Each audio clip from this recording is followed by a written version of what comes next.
Assalamualaikum warahmatullahi wabarakatuh.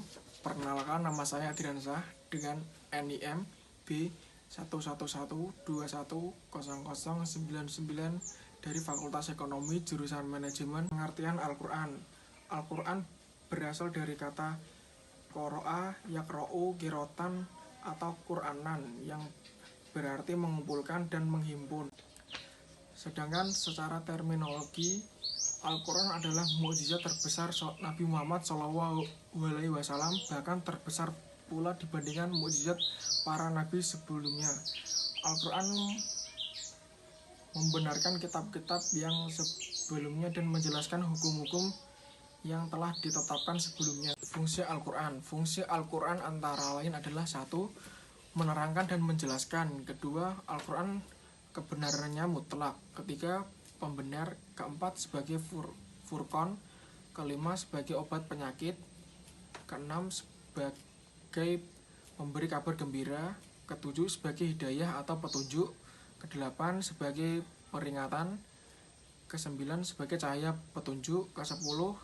Sebagai pedoman hidup. Dan yang terakhir 11. Sebagai pelajaran.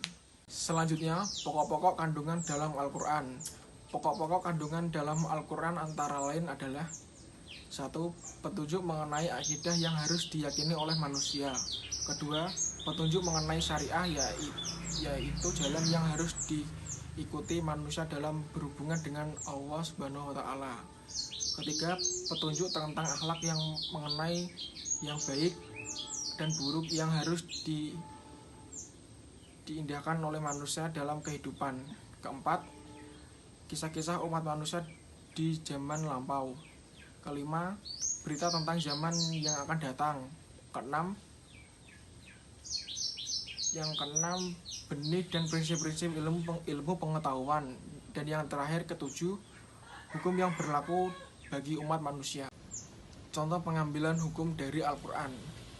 Ayat yang bersifat qat'i adalah lafal-lafal yang mengandung pewarisan tunggal dan tidak bisa dipahami makna lain darinya. Ayat-ayat seperti waris, hudud, dan kafarat.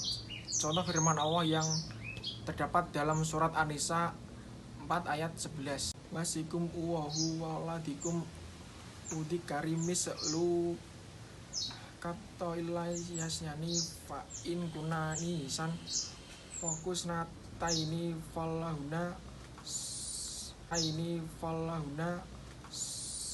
sula sama taroka wa in kanat wakitan falah naf.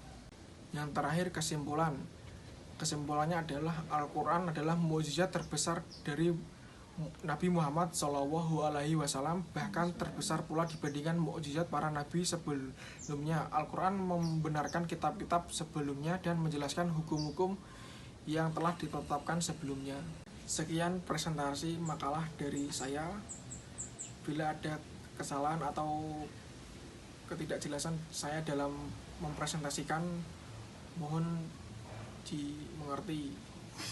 Terima kasih. Wassalamualaikum warahmatullahi wabarakatuh.